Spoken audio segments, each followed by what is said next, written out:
Hello everyone, कैसे हैं आप सभी। आज के इस सेशन में हम राजस्थान इकोनॉमिक सर्वे 2022-23 का डिस्कशन कंटिन्यू कर रहे हैं और हम चैप्टर सेकंड का डिस्कस कर रहे हैं जिसकी मुख्य थीम है कृषि एवं संबंध क्षेत्र। इस प्रीवियस सेशन में हमने राजस्थान के एग्रीकल्चरल सिनेरियो के बारे में डिस्कस किया था।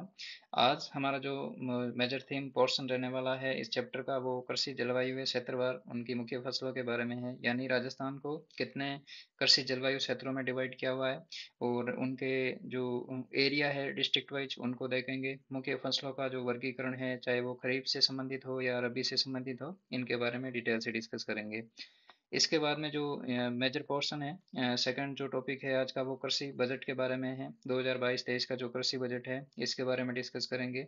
और उसके बाद में जो कृषि बजट के पॉइंट ऑफ व्यू से हम देखेंगे कि इसकी थीम क्या है कृषि बजट की, और कृषि बजट का जो प्रावधान है यानी जो कुल कृषि बजट रखा गया है वो कितना है, और इनके जो प्रावधान है कितने कैटेगरी में किस किस टाइप में कृषि बजट को डिसाइड किया गया है, उसके बारे में देखेंगे। और उसके बाद में कुछ इंपॉर्टेंट जो योजनाएं और कार्यक्रम है राजस्थान गवर्नमेंट के कृषि विभाग द्वारा संचालित है, इनके बारे में डिटेल से देखेंगे। सो मेक श्योर कि आप इस यूट्यूब चैनल को सब्सक्राइब कर लें, वीडियो को लाइक करें और फ्रेंड्स के साथ में शेयर करें। तो चलिए आज का जो मेन टॉपिक है डिस्कस स्टार्ट करते हैं। अब यहाँ पे कृषि जलवायु ये क्षेत्रवार मुख्य फसलें, यानी पहला तो कृषि जलवायु ये क्षेत्र कौन कौन से हैं उनको देखेंगे, और उनके बाद में जो उनकी मुख्य फसलें हैं प्रत्येक पर्टिकुलर जो एग्रो क्लाइमेटिक रीजन है उसके पॉइंट ऑफ व्यू से डिस्कस करेंगे।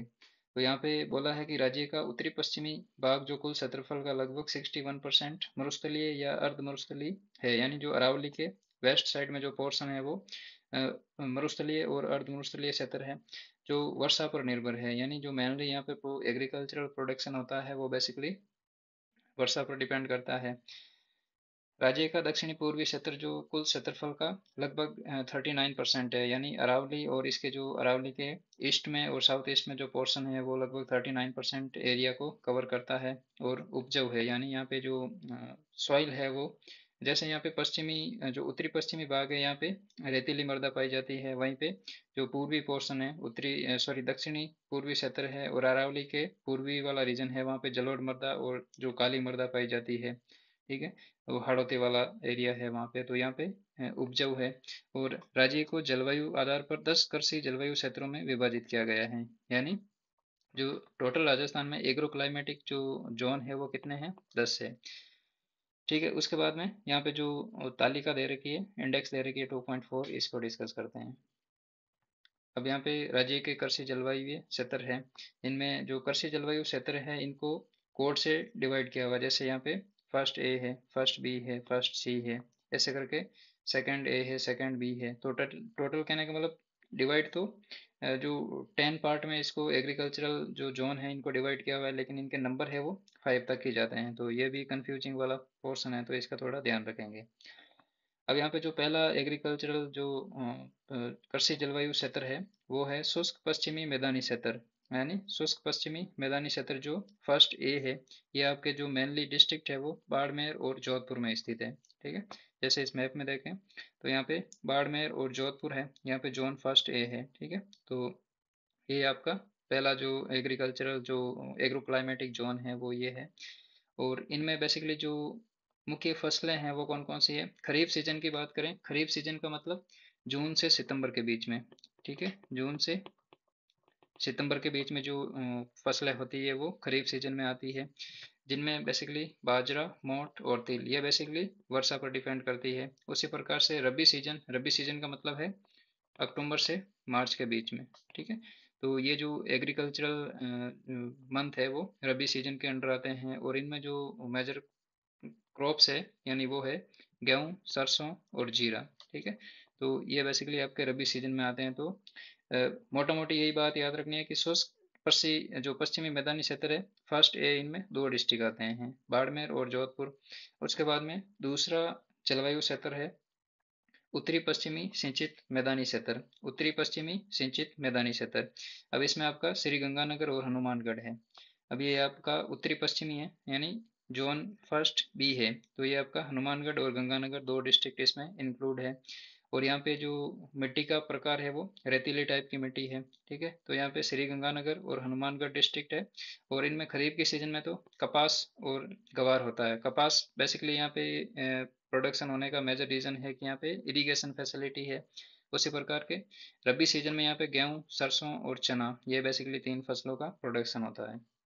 अब नेक्स्ट यहाँ पे जो थर्ड नंबर पे है फर्स्ट सी, जो जलवायु क्षेत्र है, उसमें अति शुष्क आंशिक सिंचित पश्चिमी मैदान, यानी अति शुष्क है, यानी जो शुष्कता है वो मैक्सिमम है, और यहाँ पे आंशिक सिंचाई है, यानी जो इरिगेशन फैसिलिटी है वो लिमिटेड है। तो कौन कौन से रीजन है? बीकानेर, जैसलमेर और चूरू, यहाँ पे तीन डिस्ट्रिक्ट इंक्लूड है। जैसे यहाँ पे फर्स्ट सी को देखें, बीकानेर, यहाँ पे जैसलमेर, बीकानेर और चूरू का कुछ पोर्शन है, यहाँ पे जोन फर्स्ट सी है। यानी ये जो जोन है वो आपका राजस्थान का सबसे बड़ा एग्रीकल्चरल जो जलवायु क्षेत्र है वो सबसे बड़ा राजस्थान का है ये। ठीक है, तो इसमें बीकानेर, जैसलमेर और चूरू तीन डिस्ट्रिक्ट आते हैं। और यहाँ पे खरीफ सीजन, चूंकि खरीफ सीजन में बाजरा यहाँ पे सदाबहार है, सभी लगभग सभी जो राजस्थान, पश्चिमी राजस्थान, अरावली के पश्चिम वाला पोर्शन है, यहाँ पे बाजरा लगभग सभी जो कृषि जलवायु क्षेत्र है इनमें आता है। तो बाजरा हो गया, मोट हो गया और गवार हो गया। ठीक है, ये उसके बाद में नेक्स्ट रबी सीजन में कौन कौन सी फसलें हैं? गेहूँ, सरसों और चना। यानी गेहूँ लगभग, रबी सीजन में गेहूँ लगभग सभी में समान रहता है। उसी प्रकार से खरीफ सीजन में ये बाजरा है, तिल है, ये लगभग गवार है सभी सीजन में, सॉरी सभी जो जलवायु क्षेत्र है यहाँ पे कॉमन है। अब उसी प्रकार से नेक्स्ट जो फोर्थ जलवायु क्षेत्र है वो कौन सा है? अंत स्थलीय जलोत्सरण के अंतर्वर्ती मैदानी क्षेत्र है। अभी ये जो सेकंड बी है, सॉरी सेकंड ए है यहाँ पे। ठीक है, एक मिनट थोड़ा इसको हाईलाइट कम करते हैं। यहाँ पे सेकंड ए है, जो टाइप है जलवायु क्षेत्र का, उसका जो नाम है, टैग है, वो सेकंड ए है। तो ये कौन कौन से डिस्ट्रिक्ट में है? नागौर, सीकर, झुंझुनू, चूरू, इसमें मतलब जो चार डिस्ट्रिक्ट है मेनली इसमें आते हैं। ठीक है, तो सेकंड ए है, एक बार इसको देखते हैं मैप में। तो यहाँ पे सेकंड ए ये है आपका, इसमें नागौर है, सीकर है, झुंझुनू और चूरू, ये चार डिस्ट्रिक्ट मेनली सेकंड ए में आते हैं। अब उसी प्रकार से यहाँ पे जो खरीफ सीजन में जो फसलें होती है, इसमें आपकी बाजरा, गवार और दलहन। ठीक है, बेसिकली ये तीन फसलें हैं। उसी प्रकार से सरसों और चना है वो रबी सीजन की फसलें हैं आपकी। तो ये ध्यान रखना है। उसके बाद में नेक्स्ट जो सेकंड बी है, यानी जो पांचवें नंबर का जलवायु क्षेत्र है, उसमें लूनी नदी का अंतर्वर्ती मैदानी क्षेत्र। अब अंतर्वर्ती मैदानी क्षेत्र कौन सा है? जो पाली, जालौर, सिरोही और जोधपुर जिले के भाग आते हैं। यानी जोधपुर जिले का हमने पहले भी पढ़ा था फर्स्ट ए में। जो जोधपुर जिले का फर्स्ट ए का पोर्शन है वो, जैसे ये जोधपुर डिस्ट्रिक्ट है, तो इसका जो इधर वाला पोर्शन है, पश्चिम वाला पोर्शन है, ये आपका फर्स्ट बी में है, सॉरी फर्स्ट ए में है। और इधर पूर्व वाला पोर्शन है वो आपका सेकंड बी में है। तो ये थोड़ा ध्यान रखना। इसमें बाजरा, गवार और तिल होता है खरीफ सीजन में, और रबी सीजन में आपका गेहूं और सरसों, बेसिकली दो जो क्रॉप्स है इनका प्रोडक्शन होता है। उसी प्रकार से यहाँ पे एक बार मैप में देख लेते हैं सेकंड बी को। ठीक है, यहाँ पे सेकंड बी है, जोन सेकंड बी, इसमें जोधपुर, पाली, जालौर और ये सिरोही वाला कुछ पोर्शन है। तो ये जो बेसिकली ये अरावली के पश्चिम वाला पोर्शन है, ये इसमें इंक्लूड है। अब उसी प्रकार से नेक्स्ट जो इम्पोर्टेंट जलवायु क्षेत्र है वो आपका अर्ध शुष्क पूर्वी मैदानी क्षेत्र है, यानी थर्ड ए। ठीक है, अर्ध शुष्क पूर्वी मैदानी क्षेत्र, इसमें जयपुर, अजमेर, दौसा और टोंक, ठीक है, चार डिस्ट्रिक्ट इंक्लूड है। खरीफ सीजन में सेम, ठीक है भाई, बाजरा, गवार और ज्वार प्रोडक्ट्स जो प्रोड्यूस की जाती है। उसी प्रकार से गेहूँ, सरसों और चना, ये आपके रबी सीजन में प्रोड्यूस होती है। अब यहाँ पे थर्ड ए है, इसको मैप में देखते हैं एक बार। यहाँ पे जोन थर्ड ए है, यहाँ पे अजमेर, टोंक, जयपुर और दौसा। ठीक है, ये बेसिकली चार डिस्ट्रिक्ट है, ये थर्ड ए में आते हैं। उसी प्रकार से थर्ड बी है वो आपका सेवंथ नंबर का है, बाढ़ संभाव्य पूर्वी मैदानी क्षेत्र। यहाँ पे मतलब कहने का मतलब फ्लड्स की पॉसिबिलिटी रहती है, जैसे अलवर, धौलपुर, भरतपुर, करौली और सवाई माधोपुर। चंबल नदी का जो बेसिन है वो बेसिकली थर्ड ए में, मतलब जो जलवायु क्षेत्र है वो आपका थर्ड ए है, थर्ड बी है सॉरी। उसमें जो खरीफ सीजन में जो फसलें होती है वो बाजरा, गवार और मूंगफली, तीन जो मेजर जो फसलें होती है वो है। अब यहाँ पे मूंगफली का मेंशन किया हुआ है, ठीक है, तो ये ध्यान रखना। उसी प्रकार से गेहूँ, जौ और सरसों और चना, ये चार फसलें हैं आपकी रबी सीजन में होती है यहाँ पे। अब यहाँ पे एक नई फसल ऐड हुई है, जौ। ठीक है, तो ये भी ध्यान रखना है। एक मिनट थोड़ा हाईलाइट कम कर देते हैं। ठीक है, एक तो यहाँ पे मूंगफली का और दूसरा जौ का। अब यहाँ पे जो नेक्स्ट जो जलवायु क्षेत्र है, इसको एक बार मैप में देख लेते हैं, थर्ड बी को। ये आपका थर्ड बी जोन है। यहाँ पे अलवर है, भरतपुर है, करौली, धौलपुर और सवाई माधोपुर का कुछ पोर्शन है। ठीक है, तो ये डिस्ट्रिक्ट आपके इंक्लूड है इसमें। उसके बाद में नेक्स्ट इंपॉर्टेंट जो जलवायु क्षेत्र है वो अर्ध आर्द्र दक्षिणी मैदानी क्षेत्र। अर्ध आर्द्र यानी जो ह्यूमिड है लेकिन ह्यूमिड पूरा नहीं है, अर्ध है। उसी प्रकार से ये कौन कौन से रीजन है, भीलवाड़ा, राजसमंद, चित्तौड़गढ़, उदयपुर और सिरे डिस्ट्रिक्ट में ये मतलब रीजन है वो जलवायु क्षेत्र पड़ता है। और यहाँ पे खरीफ सीजन में मक्का, दलहन और ज्वार इनका प्रोडक्शन होता है, तो यहाँ पे मक्के का प्रोडक्शन होता है, ध्यान रखना। ये भीलवाड़ा, चित्तौड़गढ़ और उदयपुर, सिरोही और राजसमंद, ठीक है, तो ये डिस्ट्रिक्ट है। उसी प्रकार से गेहूं और चने का प्रोडक्शन रबी सीजन में होता है। अब यहाँ पे जो मैप में 4A, जो जलवायु क्षेत्र 4A है वो कौन सा है, यहाँ पे है 4A। यहाँ पे भीलवाड़ा, राजसमंद, उदयपुर और चित्तौड़गढ़, ये मेनली 4 डिस्ट्रिक्ट है और यहाँ पे मक्के का प्रोडक्शन ज़्यादा होता है। ठीक है, उसी प्रकार से नेक्स्ट इंपॉर्टेंट जो जलवायु क्षेत्र है वो 4B है। 4B आर्द्र दक्षिणी मैदानी क्षेत्र, यानी 4A तो अर्ध आर्द्र था, लेकिन 4B है वो आर्द्र दक्षिणी मैदानी क्षेत्र। यहाँ पे डूंगरपुर, बांसवाड़ा, प्रतापगढ़, चित्तौड़गढ़ एवं उदयपुर जिले का कुछ पोर्शन आता है, लेकिन जो मेनली डिस्ट्रिक्ट है वो डूंगरपुर, बांसवाड़ा और प्रतापगढ़ है। अब यहाँ पे खरीफ सीजन में मक्का, चावल, ज्वार और उड़द, यहाँ पे चावल का प्रोडक्शन होता है। इस एग्री जो कृषि जलवायु क्षेत्र है इसमें चावल का प्रोडक्शन होता है, तो थोड़ा ये ध्यान रखना है। चावल का होता है, उड़द का होता है, उसी प्रकार से गेहूं और चना जो सदाबहार है। ठीक है, उसी प्रकार से इसको एक बार मैप में देख लेते हैं 4B को।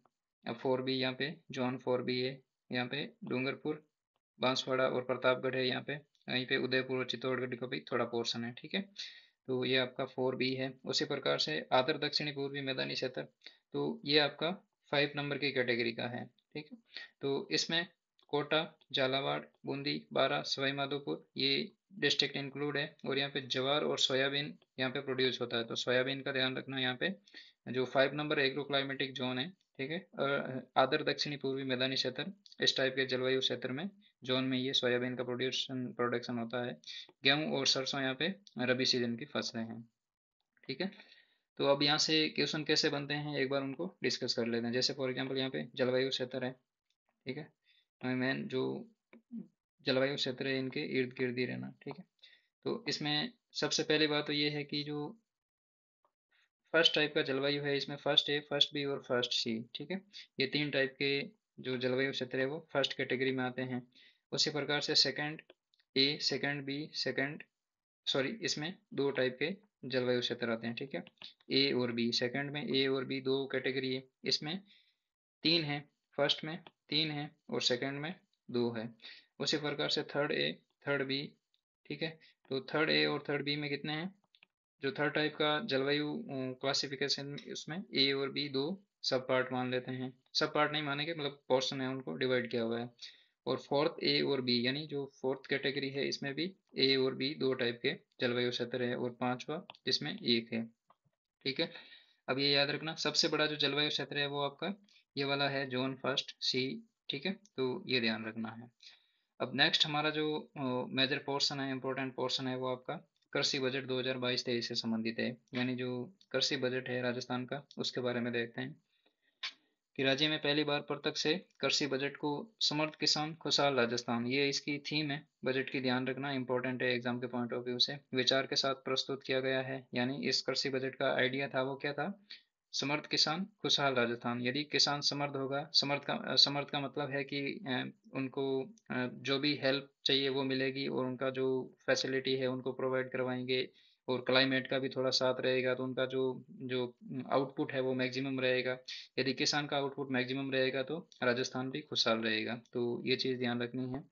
उसके बाद में इसका बजट है 2022-23 के लिए, वो कितना है, 78,938.68 करोड़ था, यानी लगभग 79,000 करोड़, ध्यान रखना। ठीक है, लगभग अराउंड, ठीक है, लेकिन ये एग्जैक्ट कितना है, 78,938.68 करोड़ है। ठीक है, तो ये इसका बजट है। ठीक है, अब इस बजट का जो प्रावधान है वो कृषि बजट का, इसका मतलब जो क्लासिफिकेशन है वो किस टाइप से किया हुआ है, यानी इस बजट को कौन कौन से एरिया में खर्च करेंगे। ठीक है, तो यहाँ पे आपका कटक दे रखे हैं, यानी मंदे दे रखी हैं कि कौन कौन से रीजन में इसको डिवाइड किया हुआ है, और इनका बजट दे रखा है कि कितना पैसा खर्च करेंगे।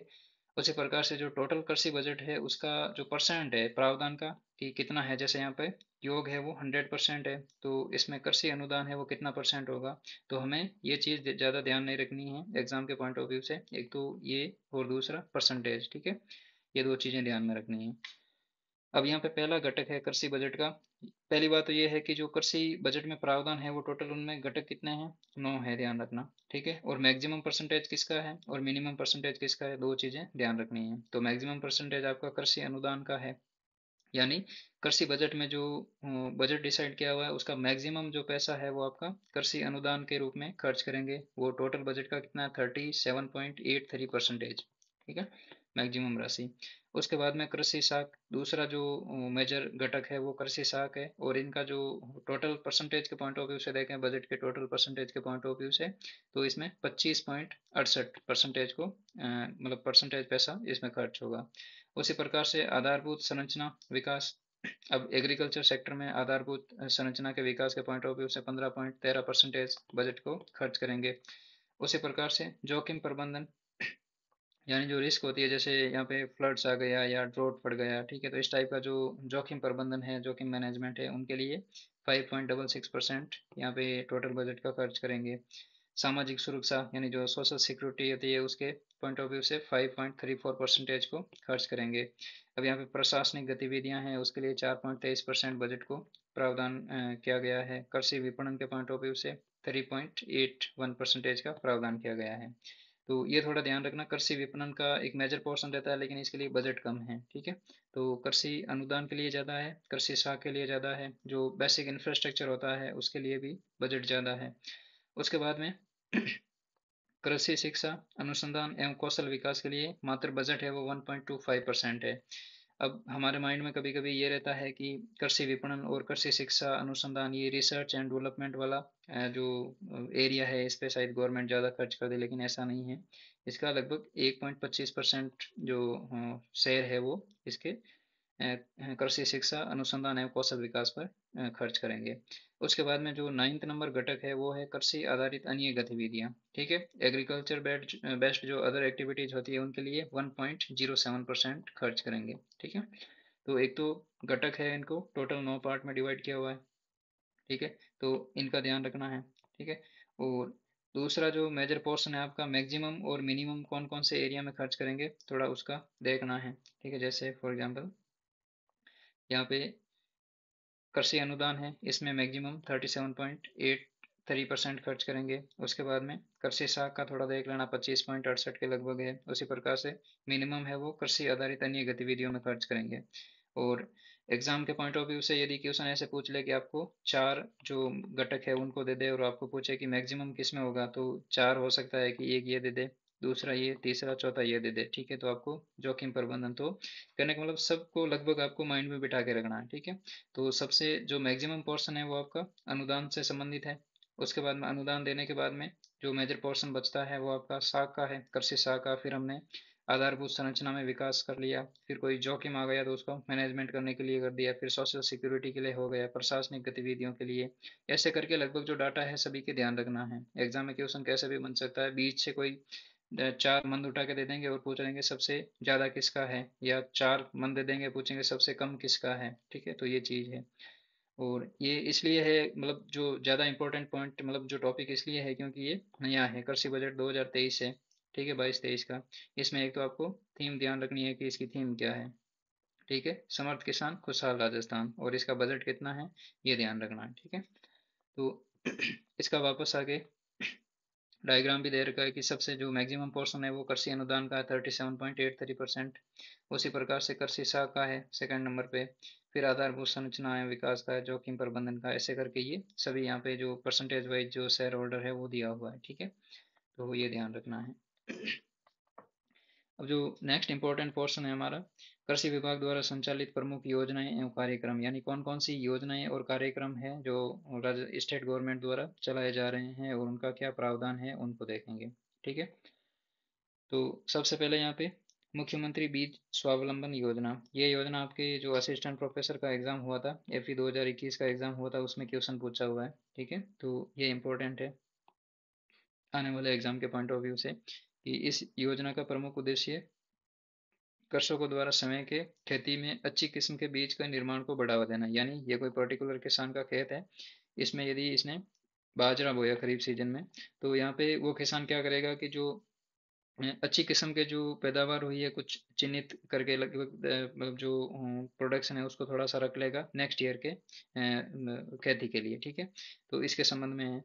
प्रारंभ में इस योजना का क्रियान्वयन राज्य के 3 कृषि जलवायु खंडों यथा कोटा, भीलवाड़ा और उदयपुर में किया गया था। ठीक है, तो ये थोड़ा इम्पोर्टेंट है, लेकिन जो एग्जाम में पूछा गया था 2021 वाले एग्जाम में कि वर्ष 2018-19 में इस योजना को समस्त 10 कृषि जलवायु खंडों में क्रियान्वित किया जा रहा है। ठीक है, तो ये ऑप्शन उसका करेक्ट होने वाला था। ठीक है, तो ये मुख्यमंत्री बीज स्वावलंबन योजना का मेन पॉइंट यही है। उसके बाद में इसका जो एक मेजर पॉइंट है कि इस योजना अंतर्गत गेहूं, जौ, चना, ज्वार, सोयाबीन, मूंग, मोठ, मूंगफली और उड़द, कहने का मतलब ये जो फसलें दे रखी है लगभग 10 सी, जो हमने 10 कृषि जलवायु क्षेत्र पढ़े थे, इनके लगभग सभी में ये फसलें कॉमन है। ठीक है, कॉमन है, या कहीं ना कहीं जो एक कृषि जलवायु है जिसमें सोयाबीन है, दूसरे में उड़द है, तीसरे में जौ है, इस टाइप के सभी जो 10 कृषि जलवायु क्षेत्र को इंक्लूड किया है, तो सभी की जो फसलें हैं उन पर फोकस किया गया है।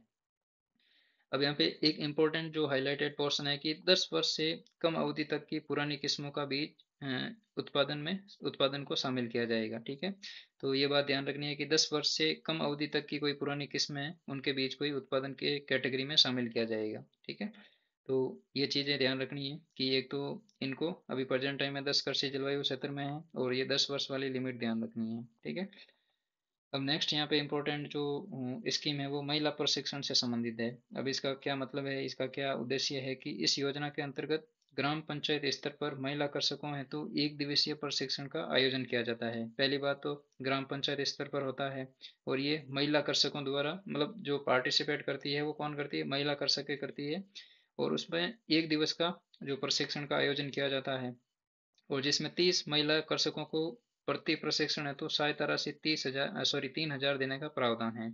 यानी जो एक दिवसीय प्रशिक्षण होता है उसमें 30 महिलाओं को पार्टिसिपेट करवाया जाता है, और इनकी सहायता राशि होती है वो 3,000 देने का प्रावधान किया गया है। ठीक है, साथ ही किसानों को कृषि तकनीकी का प्रसार करने के लिए प्रशिक्षित किया जाता है। यानी जो एग्रीकल्चर सेक्टर में जो एडवांसनेस है, यानी कोई मशीन का आविष्कार किया है तो उसको कृषि साथी जो किसानों के जो महिला कृषक है, इनके साथ में जो महिलाएं हैं उनको उस मशीन के बारे में बताना कि ये नई मशीन इन्वेंट हुई है और इसका ये मतलब एफिशिएंट यूज है। उसके बाद में नेक्स्ट है कि इस योजना के अंतर्गत जो नवंबर 2022 तक 3,075 प्रशिक्षण सत्रों में कुल 92,250 महिलाओं को प्रशिक्षित किया गया है। ठीक है, तो ये जो डाटा है थोड़ा ध्यान रखना, 92,000 के आसपास महिलाओं को प्रशिक्षण दिया गया है, इस योजना में शामिल किया गया है। अब नेक्स्ट इंपॉर्टेंट जो योजना है वो कृषि शिक्षा में अध्ययनरत छात्रों को प्रोत्साहन राशि, यानी जो कृषि के क्षेत्र में, जैसे फॉर एग्जांपल जो माध्यमिक शिक्षा बोर्ड है, ठीक है, माध्यमिक शिक्षा के स्तर पर है, उसी प्रकार से बीए और एमए के लेवल पर है, यानी जो स्नातक और स्नातकोर के स्तर पर है, फिर जो हायर एजुकेशन में पीएचडी करते हैं, तो इन 3 कैटेगरियों को इंक्लूड किया गया है। तो इसमें क्या होता है कि लड़कियों को औपचारिक रूप से कृषि का अध्ययन करने के लिए प्रोत्साहन दिया जाता है, यानी गवर्नमेंट ये चाहती है कि जो लड़कियां हैं वो एग्रीकल्चर सेक्टर में आगे बढ़े और उनमें अनुसंधान करे, रिसर्च करे। इसके लिए कृषि विभाग उच्च माध्यमिक, यानी जो ये योजना है वो मतलब जो ये बजट है वो किसके अंडर में है, योजना कौन क्रियान्वित कर रहा है, कृषि विभाग। कृषि विभाग उच्च माध्यमिक, स्नातक जो कृषि के फील्ड में है, स्नातक और पीएचडी करने को प्रोत्साहन करने वाले को प्रोत्साहन राशि देते हैं। अब राज्य सरकार द्वारा ये राशि कितनी होती है कि जो उच्च माध्यमिक स्तर पर है, जिन गर्ल्स के पास में एग्रीकल्चर का सब्जेक्ट है, उनको जो प्रतिवर्ष 5,000 रुपये की राशि दी जाती है। ठीक है, उसी प्रकार से जो स्नातक स्तर पर कृषि है और जो स्नातक और यानी बीए और एमए में जिसके पास में कृषि सब्जेक्ट है उसको प्रतिवर्ष 12,000 रुपये देते हैं। ठीक है, 12,000 रुपये देते हैं, यानी बीए में 3 वर्ष होते हैं तो 36,000 देते हैं टोटल। ठीक है, उसी प्रकार से एमए में 2 वर्ष होते हैं तो फिर उनको लगभग 24,000 रुपये की सहायता राशि दी जाती है। उसी प्रकार से जो पीएचडी करते हैं, ठीक है, जो छात्राएं लड़कियां पीएचडी करती है उनको प्रतिवर्ष 15,000 रुपये प्रति छात्रा को प्रोत्साहन राशि प्रदान की जाती है। ठीक है, पीएचडी के लिए ये लगभग 15,000 रुपये प्रति वर्ष है। ठीक है, तो ये पीएचडी 5 साल 6 साल जितनी चले, मतलब मैक्सिमम जो टर्म है वो 5 साल की है, लेकिन कभी कभी ज़्यादा लॉन्ग लंबी भी हो जाती है। ठीक है, तो ये ध्यान रखना। एक तो इस योजना के बारे में बस सिंपल बात यही है कि इनका जो क्लासिफिकेशन है वो 3 लेवल का है। माध्यमिक लेवल पे 5,000, बीए और एमए लेवल पे 12,000 रुपये और पीएचडी लेवल पे 15,000 रुपये। ठीक है, तो ये राशि डायरेक्ट एग्जाम में पुटअप हो सकती है, मतलब एग्जाम में ये क्वेश्चन बन सकता है, पॉसिबिलिटी है। अब उसके बाद में नेक्स्ट है कृषि प्रदर्शन। अब जो एक इम्पोर्टेंट योजना है कृषि प्रदर्शन, इसमें क्या है, इसकी थीम क्या है कि देख कर विश्वास करें। यानी कोई चीज़ है, जैसे एग्रीकल्चर सेक्टर में कोई इन्वेंट हुई है चीज़ या कोई फसल का प्रोडक्शन हो रहा है, तो उसको देख कर विश्वास करने के बारे में ये जो फोकस करती है। यानी कृषि प्रदर्शन योजना में है कि देख कर विश्वास करने के कृषि के सिद्धांत पर कृषि तकनीकों को प्रसारित करने हैं, तो कृषकों के खेतों पर फसल फसल प्रदर्शन आयोजित किए जाते हैं। यानी जो नई तकनीकी का आविष्कार हुआ है उसको प्रसार करने के लिए मेजर फोकस किया जाता है। नई उन्नत एवं नवोन्मेषी कृषि तकनीकी का हस्तांतरण करने के लिए फसल प्रदर्शन का आयोजन कृषि विस्तार का एक महत्वपूर्ण साधन है। यानी जो नई नई टेक्नोलॉजी इन्वेंट होती है, चाहे वो रिसर्च एंड डेवलपमेंट के पॉइंट ऑफ व्यू से नया कोई खाद बीज का इन्वेंट हुआ है या फिर नई कोई मशीन का डेवलपमेंट हुआ है, तो उसके पॉइंट ऑफ व्यू में इसका मतलब जो किसानों के बीच में इसके बारे में अवेयरनेस फैलाना। ठीक है, उसके बाद में ये एक बीज मिनी किट के बारे में है कि विभिन्न फसलों की नवीन किस्मों को लोकप्रिय करने के लिए महिला कृषकों के मध्य निःशुल्क बीज मिनी किट कृषकों को उपलब्ध करवाए जा रहे हैं। ठीक है, वर्ष 2022-23 में खरीफ तथा रबी के कुल जो बीज मिनी किट है वो 10,46,795 बीज मिनी किट को हस्तांतरित किए गए हैं। ठीक है, तो ये है। उसके बाद में जो इम्पोर्टेंट योजना है, कार्यक्रम है, वो है सूक्ष्म पोषक तत्व मिनी किट। यानी सूक्ष्म पोषक तत्व मिनी किट में क्या है कि फसल उत्पादन के लिए सूक्ष्म पोषक तत्वों का उपयोग को बढ़ावा देने के लिए मृदा स्वास्थ्य कार्ड या पीओपी की अनुशंसा पर किसानों को 90% अनुदान पर सूक्ष्म पोषक तत्व मिनी किट उपलब्ध करवाए जा रहे हैं। अब इसका मेन फोकस क्या है कि यहाँ पे जो सॉइल है उसकी हेल्थ को, यानी जो मृदा की हेल्थ है उनको इम्प्रूव करने के लिए ये मिनी किट दिए जाते हैं। वो बेसिकली सूक्ष्म पोषक तत्व मिनी किट होते हैं। यानी जो मिट्टी है उसमें जो सूक्ष्म पोषक तत्वों की जो लिमिट है वो ऐसे नेचुरली जो बढ़ने की कैपेसिटी होती है वो कम होती है लगभग। ठीक है, तो गवर्नमेंट ऐसे गवर्नमेंट के इस इनिशिएटिव के पॉइंट ऑफ व्यू से देखें तो ये मृदा स्वास्थ्य के लिए इंपॉर्टेंट है। यानी जो सॉइल की हेल्थ है उसको इम्प्रूव करने के लिए सूक्ष्म पोषक मिनी किट जो तत्व मिनी किट है वो डिस्ट्रीब्यूट किए जाते हैं। और ये वर्ष 2022-23 के माह नवंबर 2022 तक लगभग 94,000 सूक्ष्म पोषक तत्व किट को वितरित किए गए हैं। ठीक है, तो ये इंपॉर्टेंट है, एग्जाम के पॉइंट ऑफ व्यू से पूछ लेंगे कि सूक्ष्म पोषक तत्व मिनी किट के तहत में नवंबर 2022 तक कुल कितने पोषक तत्व मिनी किट है जो सॉरी हाँ मिनी किट है वो वितरित किए गए हैं। तो ये आपके लगभग 94,000 के आसपास वितरित किए गए हैं, तो ये ध्यान रखना। ठीक है, अब नेक्स्ट इंपॉर्टेंट जो प्रोजेक्ट है, योजना है, वो आपकी ऑर्गेनिक फार्मिंग हेतु सहायता। ठीक है, यानी जो जैविक कृषि है उसके पॉइंट ऑफ व्यू से जो गवर्नमेंट की हेल्प है वो क्या है कि राज्य योजना में प्रतिवर्ष जैविक खेती अपनाने वाले 3 कृषकों को लाभान्वित किया जाता है। इम्पोर्टेंट योजना है। ठीक है, और इनके जो प्रावधान है वो भी बहुत लार्ज स्केल पे, यानी 3 कृषकों को इंक्लूड किया है। ठीक है, तो ऑर्गेनिक फार्मिंग सहायता राज्य योजना में प्रतिवर्ष जैविक खेती अपनाने वाले 3 कृषकों को लाभान्वित किया जाता है। वर्ष 2015-16 से 21-22 तक जैविक खेती में उत्कृष्ट कार्य करने वाले 21 कृषकों को पुरस्कृत किया गया है। यानी 2015-16 से 21-22 के बीच में टोटल कितने कर सके, 21 कर सके। और किसानों को जैविक खेती के लिए राज्य सरकार द्वारा 1 लाख रुपए तक की राशि भी दी जाती है। ठीक है, तो पहली बात तो ये ध्यान रखना है कि जो ऑर्गेनिक फार्मिंग है तो जो सहायता है वो क्या है कि ये जो जैविक खेती अपनाने वाले प्रतिवर्ष 3 कृषकों को तो इसमें चिन्हित किया जाता है, इन्हीं मतलब सूची बनाई जाती है 3 कृषकों की। और इसमें जो दूसरा मेजर इंपॉर्टेंट पोर्शन ये है कि इसमें 1 लाख रुपए की सहायता राशि दी जाती है। यानी किसानों को जैविक खेती के लिए राज्य सरकार द्वारा 1 लाख रुपए की राशि दी जाती है।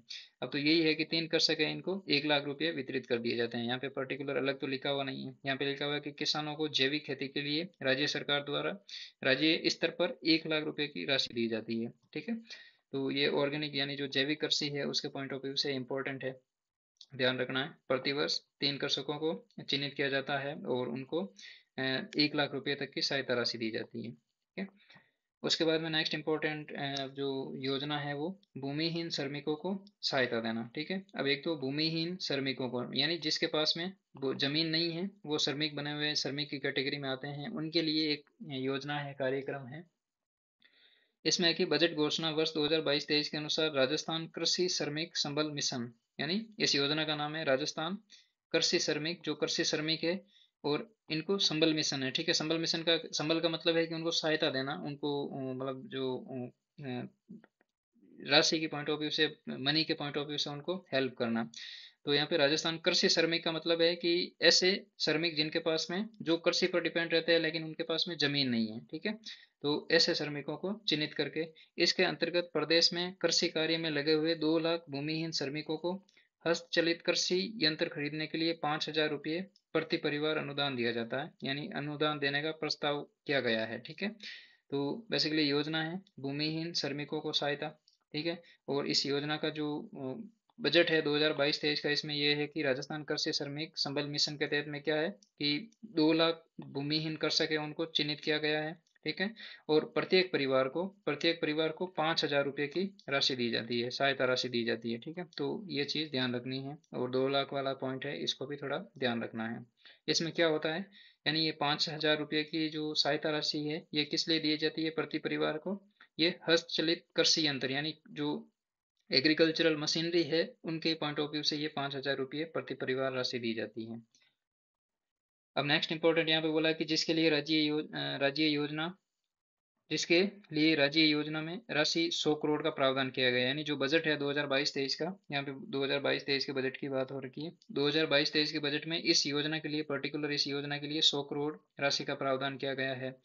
योजना की क्रियान्वित हेतु सूचना प्रौद्योगिकी एवं संचार विभाग राजस्थान से कोविड-19 एक्सोग्रेसिया प्राप्त जो महिला भूमिहीन कृषि श्रमिकों की जिलेवार सूची भी उपलब्ध करवाई गई है। ठीक है, यानी जो फीमेल लेबर है, एग्रीकल्चरल लेबर है, उनको फोकस किया गया है, यानी जो हेल्प है वो जो मुखिया है इनको माना, महिलाओं का। ठीक है, तो यहाँ पे है कि भूमिहीन कृषि श्रमिकों की कृषि में महत्ता को देखते हुए कौशल विकास एवं क्षमता निर्माण हेतु 2 दिवसीय प्रशिक्षण आयोजन किए जा रहे हैं।